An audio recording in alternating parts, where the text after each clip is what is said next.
वरना अगर चीज़ें अंदर ही अंदर रहती और अगर इन अब नहीं सुलझ पाती तो आगे 3 साल बाद इसके परिणाम हमें और उल्टे देखने को मिल सकते थे। हम लोग वापस सत्ता में आ सके, उस चीज़ की लड़ाई है। चीज़ें होनी चाहिए, उन सब बातों पर फैसला होगा, ये हाईकमान ने तय करा है। ये चीज़ें जो 1.5 साल से चल रही थी उसका खत्म होने का टाइम है, तो ज़्यादा अच्छे से हम लोग आगे जा पाएंगे। ठाकर जुड़े हुए हैं पायलट गुट से। मुकेश जी, कैसा रहा? 30 दिन से आप लगातार यहाँ पे नहीं थे, क्या आलाकमान से बातचीत हुई?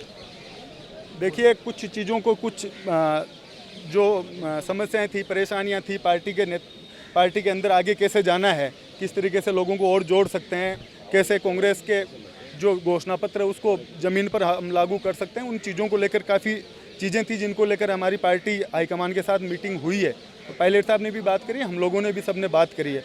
तो ये लड़ाई कांग्रेस में कैसे मजबूती से आगे इस राजस्थान में कांग्रेस उभर सके, कैसे हम लोग वापस सत्ता में आ सके, उस चीज़ की लड़ाई है। मुख्यमंत्री की कुर्सी को लेकर जो विवाद था और बार बार उस बात का जिक्र किया जा रहा था, तो क्या इसको लेके क्या आलाकमान की ओर से आश्वासन दिया गया? देखिए, कमेटी बनी है, ग्राउंड पर जो वास्तविकता है उसको वो सुनेगी। एक टाइम बाउंड है, ऐसा नहीं कि वो कमेटी बनी है और फाइलों में रह जाएगी। सब चीज़ें सुनेगी, किस तरीके से राजस्थान में क्या जनता का मानस है, क्या चीज़ें होनी चाहिए, उन सब बातों पर फैसला होगा, ये हाईकमान ने तय करा है। मुकेश जी, जिस प्रकार की स्थितियां बनी और जिस प्रकार की अब तनाव आ गए रिश्तों में, तो क्या लगता है पहले जैसे स्थिति बन पाएगी?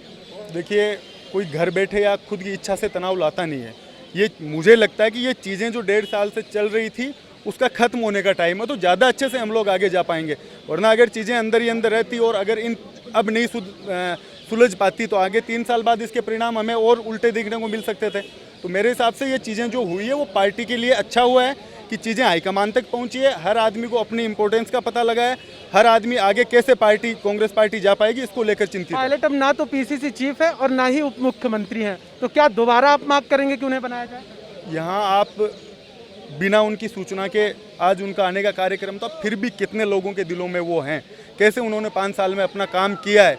तो वो आप पद, उन्होंने कहा है पद और किसी भी पोस्ट की उनको ज़रूरत नहीं है, पार्टी ने दिया, पार्टी हाईकमान इस पर तय करेगा। उसको लेकर उन्हें मंजूर है तो हमें सारी चीज़ें मंजूर है। आपके पार्टी के ही लोग आरोप लगा रहे थे कि भाजपा की गोद में बैठे हैं आप लोग, क्या कहेंगे उन्हें? अब कहाँ से आगे भाजपा की गोद में, तो छोड़ दिया भाजपा ने। मैं यहाँ खड़ा हूँ, राजनीति में सुबह बंद कर दूंगा अगर एक भी आदमी ये तय कर दे कि हमने किसी भी भाजपा के आदमी से, मैं इंडिविजुअल अपनी बात कर रहा हूँ, कि ना किसी ने हमें फ़ोन किया, ना कोई हमसे मिलने आया। हम लोग पार्टी में अपनी बात रखने गए थे, लेकिन पीछे से जो घटनाक्रम बदला उसकी वजह से ये देरी हुई, मेंबरशिप कोर्ट में चली गई। उसके बाद बीजेपी और किस तरीके से आपसी उलझन यहाँ हुई उसको लेकर थी। हम किसी भी बीजेपी के आदमी से अब तक पिछले 1.5 साल में और अभी तक हम किसी से, ना हमारी बात हुई है, ना हम किसी से मिले। अंतिम प्रश्न, मुख्यमंत्री गहलोत ने नकारा, निकम्मा तक कह दिया, क्या उन बातों को डैमेज कंट्रोल किया जा सकता है? अब पायलट साहब इस बात का ठीक से जवाब देंगे या जिन्होंने बोला मुख्यमंत्री जी वो इसको ज़्यादा से ठीक बताएं?